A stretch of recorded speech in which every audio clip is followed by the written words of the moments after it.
الحمد لله الحنان المنان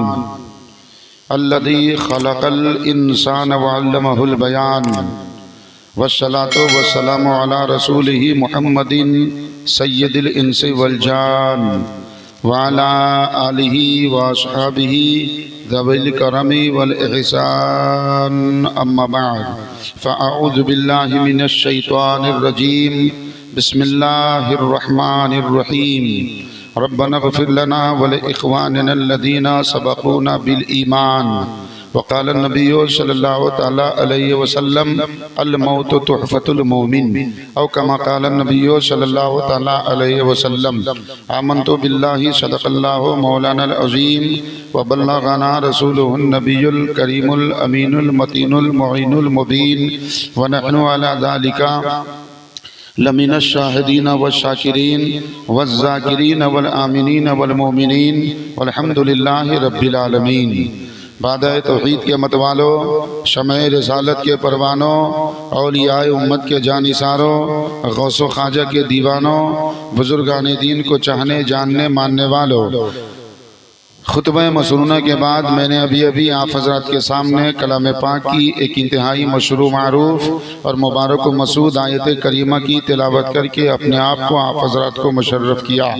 اس آیت پاک کا تعلق ایصال ثواب سے ہے، اس آیت پاک کا تعلق مرحوم و مغفور کو ثواب پہنچانے سے ہے، اور اس آیت پاک کا تعلق محفل ایصال ثواب سے ہے، اور ایصال ثواب کی ہی یہ محفل ہے۔ اس لیے میں نے آج اس آیت کریمہ کو اپنے لیے موضوع سخن بنایا ہے۔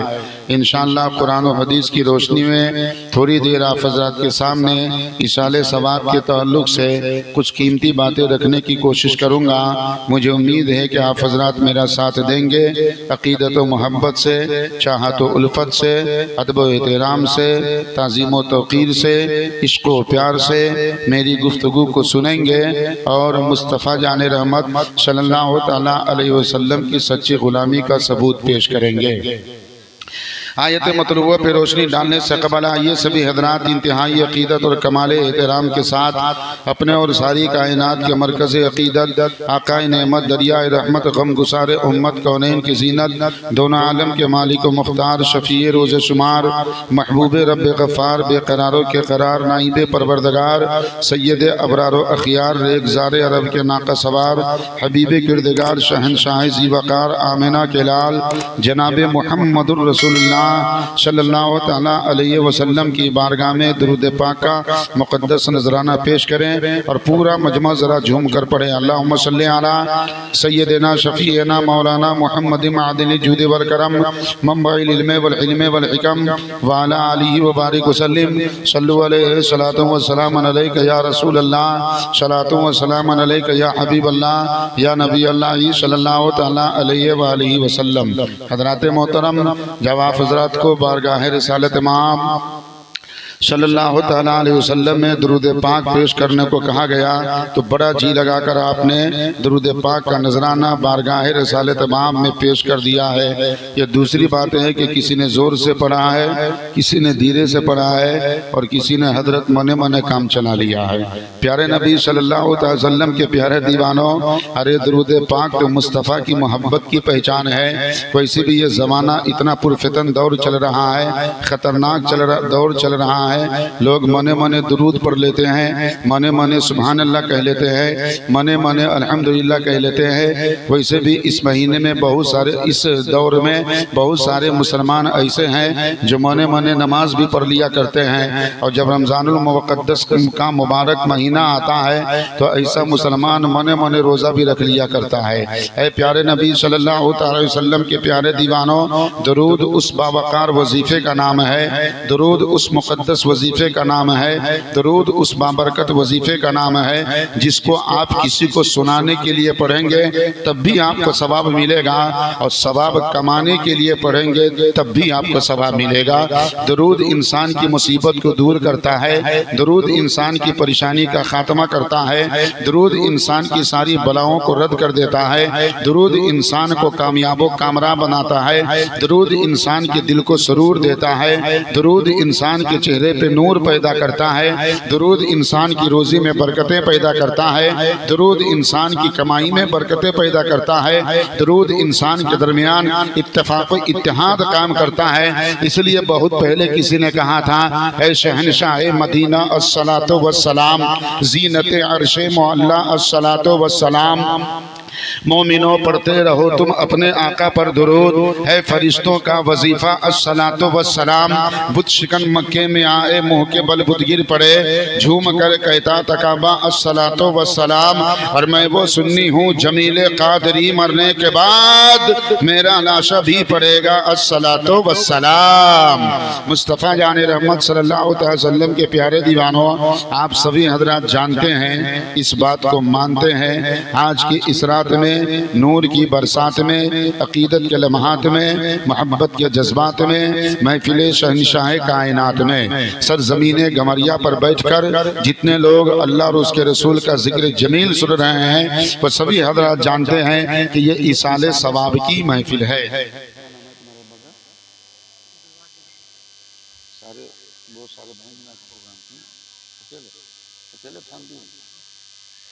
علی جناب عزت مآب محمد عبد الواجد صاحب نے اپنی والدہ مرحومہ مغفورہ کی روح کو ایصال ثواب کرنے کے لیے اور ان کے گناہوں کی مغفرت کے لیے، ان کے درجات و مراتب و مناقب میں بلندی کے لیے اپنی طرف سے آج کے اس محفل ایصال ثواب کو منعقد کیا ہے۔ اللہ تبارک و تعالیٰ کی بارگاہ میں دعا کرتا ہوں، خلاق کائنات تو رحمان ہے رحم فرما، تو کریم ہے کرم فرما، تو ستار ہے گناہوں پہ پردے پوشی فرما، تو غفار ہے گناہوں کی مغفرت فرما۔ یا اللہ روزی تو ہی دیتا ہے، موت و حیات تو ہی دیتا ہے، زندگی تو ہی دیتا ہے، انسان کی پریشانی کو تو ہی ختم کرتا ہے، انسان کو تو ہی کامیاب بناتا ہے، اولاد کو تو ہی فرما بردار بناتا ہے، علم و فضل دینے والا تو ہی ہے، دولت و ثروت دینے والا تو ہی ہے، مال و منال دینے والا تو ہی ہے، جاہ و جلال دینے والا تو ہی ہے، فضل و کمال دینے والا تو ہی ہے، زمین و جائیداد دینے والا تو ہی ہے، اولاد کو آل و اولاد دینے والا تو ہی ہے، چاند کو چاندنی تو نے ہی دیا ہے، سورج کو تابانی تو نے ہی دیا ہے، دریا کو روانی تو نے ہی دیا ہے، موجوں کو طغیانی تو نے ہی دیا ہے، سمندر کو لاسانی تو نے ہی دیا ہے، مہربانوں کو فن مہربانی تو نے ہی دیا ہے۔ یا اللہ یہ ناچیز تیری بارگاہ میں دعا کر رہا ہے کہ جس مرحومہ مغفورہ کی ایصال ثواب کے لیے آج کی اس محفل نور کا منعقد ہوا ہے، آج کی اس محفل نور کا انعقاد ہوا ہے، ان ساری نیکیوں کا ثواب جناب عبد الواجد صاحب کی ماں محترمہ مرحومہ مغفورہ والدہ کی روح کو عطا کرتے ہوئے انہیں جنت الفردوس میں اعلیٰ مقام عطا فرما، ان کی قبر کو بقعہ نور بنا، ان کی قبر پر رحمت و انوار کی بارش کا نزول فرما، اور ان کے تمام ورثہ متعلقین پسماندگان اور تمام رشتہ داران کو صبر جمیل کی توفیق عطا فرما۔ اب آپ حضرات کے لیے میں دعائیں کرنے جا رہا ہوں۔ یا اللہ آج کی اس رات میں نور کی برسات میں سرزمین گمہریہ پر محفل عید میلاد النبی میں بیٹھ کر جتنے مسلمان ادب و احترام کے ساتھ تیرے اور تیرا اور تیرے پیارے نبی کا ذکر جمیل سن رہے ہیں، مولا اس محفل پاک میں بیٹھنے کی برکت سے سب کے گناہوں کو معاف فرما دے، اور اسی محفل پاک میں بیٹھنے کی برکت سے کل بروز قیامت ان تمام مسلمانوں کو جنت میں بیٹھنے کی توفیق عطا فرما۔ محبت سے کہہ دیجئے آمین۔ اللہ کے پیارے نبی صلی اللہ علیہ وسلم کے پیارے دیوانوں، حدیث شریف میں آیا ہے، اے لوگوں جب کوئی آدمی تمہارے لیے دعا کرے تو تم اس کی دعا کو سن کر آمین کہہ دیا کرو۔ آمین کا معنی ہوتا یا اللہ قبول فرما لے، آمین کا معنی ہوتا یا اللہ زیور قبولیت سے آراستہ پیراستہ فرما دے، آمین کا معنی ہوتا یا اللہ شرف قبولیت سے مشرف فرما لے۔ اور ایک بات کان کھول کر سن لو مسلمانوں، جب بندہ مومن کسی کے لیے دعا کرتا ہے تو صرف تم ہی نہیں آمین کہتے ہو، بلکہ دعا کو سن کر اللہ کے فرشتے بھی آمین کہا کرتے ہیں، اللہ کے ملائکہ بھی آمین کہا کرتے ہیں۔ اس لیے مصطفیٰ جان رحمت فرماتے ہیں کہ تم بھی آمین کہو، اور سرکار آمین کہنے کی فضیلت بتاتے ہوئے ارشاد فرماتے ہیں ادھر تم آمین کہو ادھر اللہ کے فرشتے آمین کہتے ہیں۔ فَمَنْ وَافَقَ تَأْمِينُهُ تَأْمِينَ الْمَلَائِكَةِ غُفِرَ لَهُ مَا تَقَدَّمَ مِنْ ذَنبِهِ۔ آقا فرماتے ہیں دعا کو سن کر تم بھی آمین کہو، ادھر اللہ کے فرشتے بھی آمین کہتے ہیں، اور جس مسلمان کا آمین کہنا فرشتوں کے آمین کہنے سے ٹکرا جائے گا تو اللہ تبارک و تعالی اس مسلمان کے پچھلے تمام گناہوں کو معاف فرما دے گا۔ اس لیے جب نیک دعا ہو، اچھی دعا ہو اور پیاری دعا ہو، کامیابی کامرانی کی دعا ہو تو دعاؤں کو سن کر محبت سے آمین کہہ دینا چاہیے۔ تا وقت مناسب اس محفل کا اختتام ہوگا، قیام ہوگا، صلاۃ و سلام ہوگا، بعدہ طعام ہوگا، پھر سب کا اپنے اپنے گھروں پر جا کر کے نیام ہوگا۔ مصطفیٰ جان رحمت صلی اللہ علیہ وسلم کے پیارے دیوانوں، 5 سے 7 منٹ تک آپ مجھ کو سنبھالنے کی کوشش کریں۔ تقریر کے اختتام تک یہ ناچیز آپ حضرات کو سنبھالنے کی کوشش کرتا رہے گا۔ میں بارہا کہا کرتا ہوں کہ نہ خود میں جمال رکھتا ہوں نہ خود میں کمال رکھتا ہوں، جو میرا خیال رکھتا ہے میں اس کا خیال رکھتا ہوں۔ آپ میرا خیال کرے سبحان اللہ کہہ کے، آپ میرا خیال کرے الحمدللہ کہہ کے، آپ میرا خیال کرے ماشاء اللہ کہہ کے، آپ میرا خیال کرے اللہ اکبر کہہ کے، انشاءاللہ قرآن و حدیث کی روشنی میں قیمتی باتیں پہنچا کر یہ ناچیز آپ لوگوں کا خیال کرے گا کہ سبھی لوگ جانتے ہیں کہ ہمارے اور آپ کے سروں پر جو مہینہ سایہ فگن ہے وہ ربیع النور شریف کا مہینہ ہے، وہ ربیع الاول شریف کا مہینہ ہے، وہ 12ویں شریف کا مہینہ ہے، وہ آقا کی آمد کا مہینہ ہے، وہ مصطفیٰ جان رحمت کی جلوہ گری کا مہینہ ہے، وہ آقا کریم کی تشریف آوری کا مہینہ ہے۔ ہر مسلمان کو اس مہینے کا انتظار رہتا ہے، چاہے پڑھا لکھا ہو، چاہے ان پڑھ ہو، چاہے مزدور ہو، چاہے کسان ہو، چاہے چھوٹا ہو، چاہے بچہ ہو، چاہے نوجوان ہو، چاہے دنیا کا کوئی بھی انسان ہو، ہر مسلمان کو اس مقدس مہینے کی آمد کا انتظار رہتا ہے۔ ہم بھی انتظار کرتے ہیں، آپ لوگ ہیں، آپ لوگ بھی انتظار کرتے ہیں، یہ طلبہ بھی انتظار کرتے ہیں، یہ علماء کرام بھی انتظار کرتے ہیں۔ اور جیسے ہی اس مقدس مہینے کا چاند آسمان پہ طلوع ہوتا ہے، ہر مسلمان مصطفیٰ جان رحمت کی غلامی کا جھنڈا محبت میں اپنے مکانوں کی چھت پر لہرانے لگتا ہے۔ ہر مسلمان مصطفیٰ کی غلامی کا ثبوت پیش کرنے لگتا ہے، ہر مسلمان مصطفیٰ کی وفاداری کا ثبوت پیش کرنے لگتا ہے، ہر مسلمان مصطفیٰ جان رحمت کی تابعداری کا ثبوت پیش کرنے لگتا ہے۔ اور جو یہ مہینہ گزرتا جاتا ہے، پہلی تاریخ ہے نبی کی بارگاہ میں صلاۃ و سلام، دوسری تاریخ ہے نبی کی بارگاہ میں صلاۃ و سلام، کسی گلی سے آواز آتی ہے سرکار کی آمد مرحبا، کسی کونے سے آواز آتی ہے سرکار کی آمد مرحبا، کسی گوشے سے آواز آتی ہے سرکار کی آمد مرحبا، ہر شہر سے آواز آتی ہے سرکار کی آمد مرحبا، ہر گاؤں سے آواز آتی ہے سرکار کی آمد مرحبا، ہر نگر اور ڈگر سے آواز آتی ہے سرکار کی آمد مرحبا۔ اور جیسے ہی اس مہینے کی 12ویں تاریخ آتی ہے، ہر مسلمان کے لب پر ایک شعر گردش کرنے لگتا ہے، اور وہ شعر یہ ہوتا ہے، تیرا کعبہ میں تیرے گیت گاوا یا رسول اللہ، تیرا میلاد میں کیوں نہ مناوا یا رسول اللہ۔ سنا ہے آپ ہر عاشق کے گھر تشریف لاتے ہیں، سنا ہے آپ ہر عاشق کے گھر تشریف لاتے ہیں، سنا ہے آپ ہر عاشق کے گھر تشریف لاتے ہیں، میرے گھر میں بھی ہو جائے چراغا یا رسول اللہ۔ اللہ پائندہ باد زندہ باد، پائندہ باد،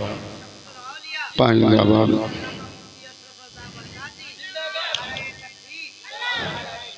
ماشاءاللہ بڑی محبت سے شاعر اسلام جناب شاداب اشرفی نے نعرہ لگایا، لیکن جتنی محبت سے انہوں نے نعرہ لگایا ہے اتنی ہی نفرت سے آپ لوگوں نے ان کے نعرے کا جواب دیا ہے۔ اے مصطفیٰ جان رحمت صلی اللہ تعالیٰ علیہ وسلم کے پیارے دیوانوں، یا رسول اللہ کے نعرے سے ہم سنیوں کو پیار ہے، یا رسول اللہ کے نعرے سے ہم غوث کے ماننے والوں کو پیار ہے، یا رسول اللہ کے نعرے سے ہم خواجہ کے ماننے والوں کو پیار ہے، یا رسول اللہ کے نعرے سے ہم اعلیٰ حضرت کے ماننے والوں کو پیار ہے، یا رسول اللہ کے نعرے سے ہم شمس الاولیاء کے ماننے والوں کو پیار ہے، یا رسول اللہ کے نعرے سے ہم شیر نیپال کے ماننے والوں کو پیار ہے۔ اے مسلمانوں، یہ یا رسول اللہ کا نعرہ کوئی نیا نعرہ نہیں ہے، یہ تو وہی نعرہ ہے جو صدیق اکبر نے لگایا ہے، یہ تو وہی نعرہ ہے جو فاروق اعظم نے لگایا ہے، یہ تو وہی نعرہ ہے جو عثمان غنی نے لگایا ہے، یہ تو وہی نعرہ ہے جو مولا علی نے لگایا ہے، یہ کوئی نیا نعرہ نہیں ہے۔ صدیق اکبر کا نعرہ ہے یا رسول اللہ، فاروق اعظم اعظم کا نعرہ ہے یا رسول اللہ، عثمان غنی کا نعرہ ہے یا رسول اللہ، مولا علی کا نعرہ ہے یا رسول اللہ، حضرت سعد و سعید کا نعرہ ہے یا رسول اللہ، حضرت طلحہ زبیر کا نعرہ ہے یا رسول اللہ، حضرت انس بن مالک کا نعرہ ہے یا رسول اللہ، حضرت بلال حبشی کا نعرہ ہے یا رسول اللہ۔ آپ ذرا اور نیچے پلٹ کر آئیے تو آپ کو کہنا پڑے گا امام اعظم کا نعرہ یا رسول اللہ، امام مالک کا نعرہ یا رسول اللہ، امام شافعی کا نعرہ یا رسول اللہ، امام احمد بن حنبل کا نعرہ یا رسول اللہ، امام ابو یوسف و محمد کا نعرہ یا رسول اللہ۔ آپ ذرا اور نیچے آئیے تو آپ کو کہنا پڑے گا بغداد میں غوث اعظم کا نعرہ یا رسول اللہ، اجمیر میں غریب نواز کا نعرہ یا رسول اللہ، کلیر میں صابر پیا کلیری کا نعرہ یا رسول اللہ، بریلی میں سرکار اعلی حضرت کا نعرہ یا رسول اللہ، مہرولی میں خواجہ قطب الدین بختیار کاکی کا نعرہ یا رسول اللہ، ہم سب کے پیر و مرشد کا نعرہ یا رسول اللہ، ہمارے علماء اہل سنت کا نعرہ یا رسول اللہ، ہمارے علماء عوام اہل سنت کا نعرہ یا رسول اللہ، ہمارے بچوں کا نعرہ یا رسول اللہ، ہمارے نوجوانوں کا نعرہ یا رسول اللہ، سرزمین گمہریہ کے تمام مسلمانوں کا نعرہ یا رسول اللہ۔ اس لیے سنی مسلمان سینہ ٹھوک کر کہتا ہے ارے یا رسول اللہ کے نعرے سے ہم کو پیار ہے، یا رسول اللہ کے نعرے سے ہم کو پیار ہے، جس نے یہ نعرہ لگایا اس کا بیڑا پار ہے۔ جب مصطفیٰ اللہ اکبر یا رسول اللہ پائندہ باد زندہ باد پائندہ باد زندہ باد پائندہ باد۔ مصطفیٰ جان رحمت صلی اللہ علیہ وسلم کے پیارے دیوانوں، ذرا اپنے اندر جوش و جذبہ پیدا کیجئے، عقیدت و محبت سے بولیے۔ میرا ایمان بولتا ہے تو مسلمان عقیدت و محبت سے سبحان اللہ بولے گا، عشق نبی میں اپنے دل کو ٹٹولے گا، مصطفیٰ کی محبت میں آگے پیچھے ڈولے گا، تو کل قیامت کے دن اللہ تعالیٰ اس کے لیے جنت کا دروازہ کھولے گا۔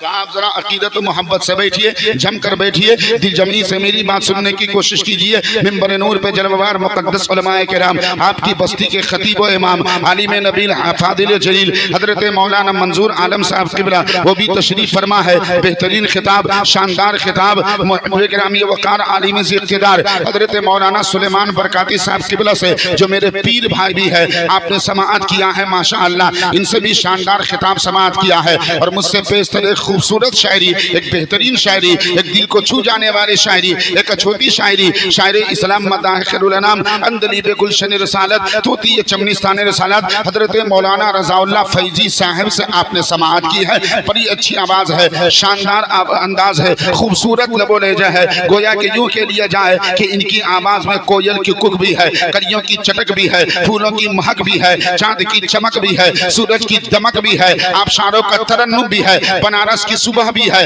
لکھنؤ کی شام بھی ہے، الہ آباد کا سنگم بھی ہے، دلی کا قطب مینار بھی ہے، اور آگرہ کا تاج محل بھی۔ اللہ نے ساری خوبیوں کو سمیٹ کر کے ان کی آواز میں رکھ دیا ہے۔ ذرا اپنے اندر جوش و جذبہ پیدا کیجئے اور میرا حوصلہ بڑھانے کی کوشش کیجئے۔ ایک مرتبہ ایمانداری کے ساتھ، مصطفیٰ کی سچی وفاداری کے ساتھ اور شب بیداری کے ساتھ اپنے دونوں ہاتھوں کو فضاؤں میں بلند کیجئے اور عقیدت و محبت کے ساتھ کہیے یا رسول اللہ، اور بلند آواز سے کہیے یا رسول اللہ۔ ہم یہاں سے شروع ہونے اور شروع کرنے کی کوشش کر رہا ہوں۔ اے مسلمانوں، مصطفیٰ جان رحمت کے پیارے دیوانوں، نیکی کرنے کی توفیق اللہ سب کو نہیں دیتا ہے، میلاد پاک میں بیٹھنے کی توفیق اللہ سب کو نہیں دیتا ہے، نماز پڑھنے کی توفیق اللہ سب کو نہیں دیتا ہے، روزہ رکھنے کی توفیق اللہ سب کو نہیں دیتا ہے، قرآن کی تلاوت کرنے کی توفیق اللہ سب کو نہیں دیتا ہے، ماں باپ کی فرما برداری کرنے کی توفیق اللہ سب کو نہیں دیتا ہے۔ ہم اور آپ سوچتے ہیں کہ میلاد پاک کی محفل میں جاتے ہیں، یہ ہماری مرضی ہے، نہیں غلط، اگرچہ ہم اپنے قدموں سے چل کر جاتے ہیں، لیکن مرضی اللہ کی ہوتی ہے، ارادہ اللہ کا ہوتا ہے، مشیت اللہ کی ہوتی ہے۔ اللہ چاہتا ہے تب ہم میلاد کی محفل میں آتے ہیں، اللہ پسند فرماتا ہے تب ہم میلاد کی محفل میں آتے ہیں، اللہ خوش ہوتا ہے تب ہم میلاد کی محفل میں آتے ہیں، اللہ راضی ہوتا ہے تب ہم میلاد کی محفل میں آتے ہیں۔ کچھ لوگ یہ سوچتے ہیں کہ اللہ اپنی جس بندوں سے ناراض ہوتا ہے اس بندے کو موت دے دیتا ہے، نہیں، اس کی روزی بند کر دیتا ہے، نہیں، اس کی اولاد کو مار دیتا ہے، نہیں، اس کی کمائی میں برکت نہیں دیتا ہے، نہیں، اس کی روزی روزگار میں برکت نہیں دیتا ہے، نہیں، اللہ اپنے جس بندے سے ناراض ہوتا ہے سورج سے یہ نہیں فرماتا کہ اس کے آنگن میں روشنی مت کرنا، چاند سے یہ نہیں فرماتا اس کے آنگن میں چاندنی مت ڈالنا، برسات کے قطروں سے یہ نہیں فرماتا کہ اس کے آنگن میں مت برسنا۔ تو پھر اللہ کے ناراض ہونے کی پہچان کیا ہے؟ اللہ کے ناراض ہونے کی علامت کیا ہے؟ تو سنو، بزرگان دین سے پوچھا گیا کہ جب اللہ اپنے بندوں سے ناراض ہوتا ہے تو پھر اللہ تبارک و تعالیٰ کیا کرتا ہے؟ تو بزرگان دین نے فرمایا سنو، جب اللہ کسی بندے سے ناراض ہوتا ہے تو اس بندے سے نیکی کرنے کی توفیق چھین لیتا ہے، عبادت کی توفیق چھین لیتا ہے، قرآن کی تلاوت کی توفیق چھین لیتا ہے، میلاد پاک میں بیٹھنے کی توفیق چھین لیتا ہے، ماں باپ کی فرما برداری کی توفیق چھین لیتا ہے۔ اور جس بندے سے اللہ خوش ہوتا ہے کبھی نماز کی توفیق دیتا ہے، کبھی روزہ کی توفیق دیتا ہے، کبھی میلاد پاک میں آنے کی توفیق دیتا ہے، کبھی جلسے میں جانے کی توفیق دیتا ہے، علماء کرام کی صحبت میں بیٹھنے کی توفیق دیتا ہے، ماں باپ کی فرما برداری کرنے کی توفیق دیتا ہے۔ اور ان تمام کاموں کے ذریعے اللہ تبارک و تعالی جس بندے سے خوش ہو جاتا ہے، برکاتی کا ایمان بولتا ہے کہ ایسے بندے کا دنیا میں بیڑا پار ہو جائے گا، اور کل قیامت کے دن وہی بندہ جنت کا حقدار ہو جائے گا۔ اللہ اکبر، یا رسول اللہ، بائندہ بھائی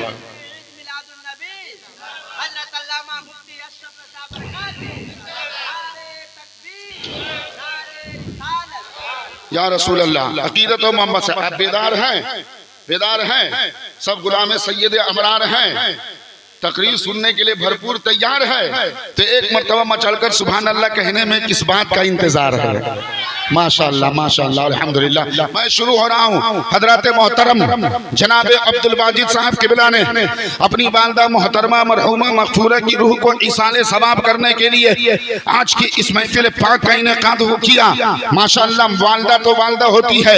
ماں تو ماں ہوتی ہے، ماں کا مقام لاجواب، ماں کا مرتبہ لاجواب، ماں کی عظمت لاجواب، ماں کی شان و شوکت لاجواب، ماں کی تعظیم و تکریم لاجواب، ماں کا ادب و احترام لاجواب۔ وہ سرکار کا زمانہ تھا، مصطفیٰ جان رحمت صحابہ کرام کو بارگاہ میں بیٹھائے تھے، قرآن و حدیث کی باتیں بتا رہے تھے، دین و شریعت کی باتیں بتا رہے تھے، مذہب و ملت کی باتیں بتا رہے تھے۔ اسی اسنا میں ایک شخص حاضر بارگاہ رسالت مآب ہوتا ہے، اور ہونے کے بعد عرض کرتا ہے یا رسول اللہ، میں نے منت مانی تھی کہ میرا فلاں کام ہو جائے گا تو میں جنت کی چوکھٹ کو چوموں گا، بوسہ دوں گا، یا رسول اللہ یہی مسئلہ میرا حل کرنا ہے۔ اللہ کے پیارے رسول صلی اللہ علیہ وسلم نے فرمایا تو کیا ہوا؟ اس صحابی نے کہا یا رسول اللہ کام تو میرا مکمل ہو گیا ہے، لیکن جنت کو کیسے چوم سکتا ہوں؟ جنت کو دنیا میں ہاتھ لگا نہیں سکتا، جنت کو دنیا میں دیکھ نہیں سکتا، جنت کو میں دنیا میں داخل ہو نہیں سکتا، جنت میں داخلہ دنیا میں ممکن نہیں ہے۔ تو جب جنت کو دیکھ نہیں سکتا، جنت کو ہاتھ لگا نہیں سکتا، جنت کو ٹچ کر نہیں سکتا، تو جنت کو کیسے چوموں گا؟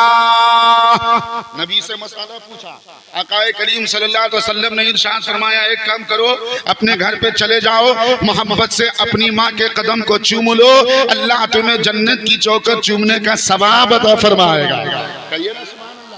ذرا زور سے کہیے سبحان اللہ۔ آقا نے فرمایا گھر پہ چلے جاؤ، اپنی ماں کے قدم کو چوم لو، اللہ تمہیں جنت کی چوکھٹ چومنے کا ثواب عطا فرمائے گا۔ اب ذرا ماں کے قدم کا مقام دیکھیے، ماں کے قدم کا مرتبہ دیکھیے، ماں کے قدم کی عظمت دیکھیے، ماں کے قدم کی فضیلت دیکھیے۔ جنت کا اتنا اونچا مقام نہیں ہے جتنا اونچا مقام ماں کے قدم کا ہے، جنت کا اتنا اونچا مرتبہ نہیں ہے جتنا اونچا مرتبہ ماں کے قدم کا ہے، جنت کی اتنی عظمت و فضیلت نہیں ہے جتنی عظمت و فضیلت ماں کے قدم کی ہے۔ تو آپ کہو گے حضرت آپ کیسی بات کر رہے ہو؟ جنت میں انبیاء بھی ہوں گے، جنت میں رسولان کرام بھی ہوں گے، جنت میں اقطاب بھی ہوں گے، جنت میں اقواس بھی ہوں گے، جنت میں ابدال بھی ہوں گے، جنت میں اولیاء کرام بھی ہوں گے، جنت میں نیک علماء اعظام بھی ہوں گے، جنت میں صلحاء بھی ہوں گے، جنت میں ائمہ مجتہدین بھی ہوں گے، جنت میں بزرگان دین بھی ہوں گے۔ اس کے باوجود بھی کہتے ہیں کہ جنت کا وہ مرتبہ نہیں جو مرتبہ ماں کے قدم کا ہے، جنت کا وہ مقام نہیں جو مقام ماں کے قدم کا ہے، جنت کی وہ عظمت نہیں جو عظمت ماں کے قدم کی ہے،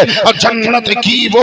فضیلت نہیں جو فضیلت ماں کے قدم کی ہے۔ تو میں کہوں گا اللہ کی قسم، یہ میں اپنی مرضی سے نہیں کہتا، میں تو وہی کہہ رہا ہوں جو مصطفیٰ نے 1400 برس پہلے فرمایا ہے، میں تو وہی کہہ رہا ہوں جو حسن حسین کے نانا جان نے فرمایا ہے، میں تو وہی بیان کر رہا ہوں جو فاطمہ کے بابا جان نے فرمایا ہے، میں تو وہی بیان کر رہا ہوں جو آمنہ کے لال نے فرمایا ہے، میں تو وہی بیان کر رہا ہوں جو 12ویں والے آقا نے فرمایا ہے۔ تو آپ کہو گے دامن پکڑ کے اچھا جب بات ایسی ہے تو بتا دیجئے کہ کہاں نبی نے فرمایا ہے کہ جنت کے مقام سے زیادہ اونچا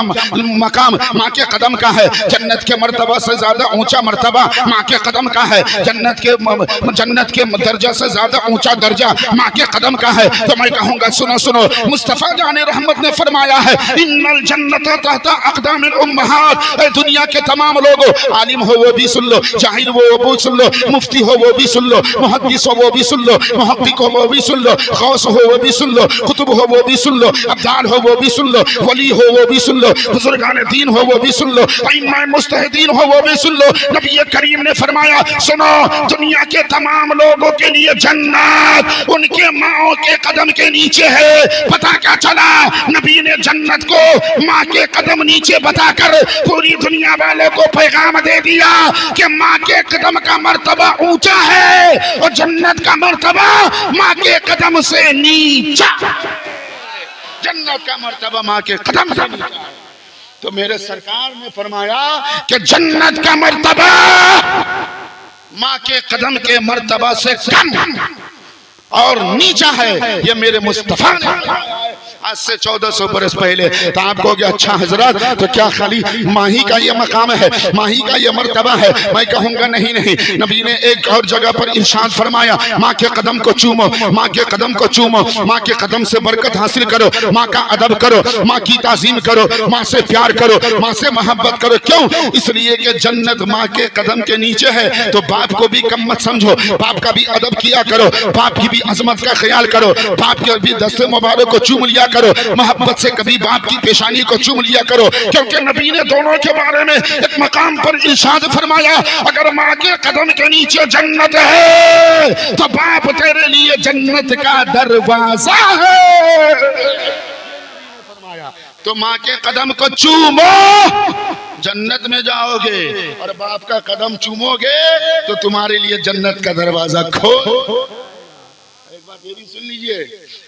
ہر انسان کے ماں کے سروں پر جو عزت و آبرو کا آنچل ہوتا ہے وہ باپ کے پسینے کی کمائی کا نتیجہ ہوتا ہے، وہ باپ کی محنت کی کمائی کا نتیجہ ہوتا ہے۔ جب باپ دھوپ میں جلتا ہے تب انسان کے ماں کے سر پر عزت کا آنچل سلامت رہتا ہے، جب باپ پسینہ بہاتا ہے تب انسان کی ماں کے سر پر حرمت کا آنچل برقرار رہتا ہے، جب باپ دن و رات کام کرتا ہے تب انسان کے ماں کے سر پر تعظیم و تکریم کا آنچل برقرار رہتا ہے۔ پتہ کیا چلا؟ ماں کا مرتبہ اپنی جگہ پر، باپ کا مرتبہ اپنی جگہ پر، یعنی اللہ کو خوش کرنے کے لیے ہم ماں کو بھی خوش رکھیں گے، باپ کو بھی خوش رکھیں گے، ماں باپ خوش ہو جائیں گے، اللہ خوش ہو جائے گا، اللہ خوش ہو جائے گا تو جنت کا دروازہ ہمارے اور آپ کے لیے کھول جائے گا۔ رحمت کے فرمان سے ہم کو اور آپ کو سبق ملتا ہے۔ مصطفیٰ جان رحمت صلی اللہ علیہ وسلم کے پیارے دیوانوں، میں بتا رہا تھا آقا نے اس سے فرمایا کہ ایک کام کرو، اپنے گھر پہ چلے جاؤ، ماں کے قدم کو چوم لینا، اللہ تمہیں جنت کی چوکر چومنے کا ثواب عطا فرمائے گا۔ گئے نہیں، وہیں پہ کھڑے رہ گئے۔ آقا نے فرمایا لما لا تذهب، کیوں نہیں جاتے؟ تمہارے مسئلے کا جواب مل گیا، تمہارے سوال کا جواب دے دیا گیا۔ کہا یا رسول اللہ کیسے اپنے گھر پہ جا کے ماں کے قدم کو چوموں گا؟ وقد ماتت امی، میری ماں کا تو انتقال ہو گیا ہے، میری ماں دنیا سے رخصت ہو چکی ہے۔ جتنے لوگ یہاں بیٹھے ہیں ہم میں سے آپ میں سے کسی کے ماں باپ یا دونوں میں سے کوئی ایک اگر دنیا سے رخصت ہو گئے ہوں تو اللہ تبارک و تعالیٰ ان کی خطاؤں کو معاف فرما کر انہیں جنت الفردوس میں اعلیٰ مقام عطا فرمائے، اور جن کے ماں باپ یا دونوں میں سے کوئی ایک باحیات ہو، زندہ ہو، تو اللہ تبارک و تعالیٰ انہیں صحت و سلامتی عطا فرمائے اور اپنی ان کی اولاد کو اپنے ماں باپ کی سچی خدمت کرنے کا جذبہ کاملہ عطا فرمائے۔ بہرکیف مصطفیٰ جان رحمت کی بارگاہ میں اس شخص نے کہا یا رسول اللہ آپ نے ماں کے قدم کو چومنے کا حکم دیا ہے، کیسے ماں کے قدم کو چوموں گا؟ وقد ماتت امی، میری ماں کا تو انتقال ہو گیا۔ تب جانتے ہو نبی نے کیا فرمایا؟ آقا نے پلٹ کر یہ نہیں فرمایا ٹھیک ہے جب تیری ماں دنیا سے جا چکی ہے، قبر میں جا چکی ہے، تو پھر ماں کے قدم کو چومنا غیر ممکن ہے، ماں کے قدم کو چومنا پوسیبل نہیں بلکہ امپوسیبل ہے، ممکن نہیں بلکہ ناممکن ہے، سمبھو نہیں بلکہ اسمبھو ہے۔ نہیں مصطفیٰ جان رحمت نے اپنے قول کو پلٹا نہیں، اپنے فرمان کو پلٹا نہیں۔ آقا نے یہ نہیں فرمایا جب تیری ماں کا انتقال ہو گیا ہے تو کیا کرو گے؟ قرآن پاک ہی کو چوم لو۔ ماں کا انتقال ہو گیا تو کیا کرو گے؟ مسجد کے دروازے ہی کو چوم لو۔ ماں کا انتقال ہو گیا تو کیا کرو گے؟ مسجد کے دروازے کی چوکھٹ کو ہی چوم لو۔ نبی نے یہ نہیں فرمایا بلکہ آقا ارشاد فرماتے ہیں سنو، اگر تمہاری ماں کا انتقال ہو گیا ہے تو اس قبرستان میں چلے جاؤ جس قبرستان میں تمہاری ماں کی قبر ہے۔ چلے جاؤ اس قبرستان میں جس قبرستان میں تمہاری ماں کی قبر ہے، اپنی ماں کی قبر کے قریب بیٹھ جانا اور محبت سے اپنی ماں کی قبر کو چوم لینا، اللہ تمہیں جنت کی چوکھٹ چومنے کا ثواب۔ محبت سے کہیے نا سبحان اللہ، ذرا اور عقیدت سے کہیے الحمدللہ۔ آپ لوگ صحیح سے بیٹھے ہیں جس رمضان کے مہینے میں روزہ کھلنے کے ٹائم میں روزہ دار لوگ افطاری سامنے میں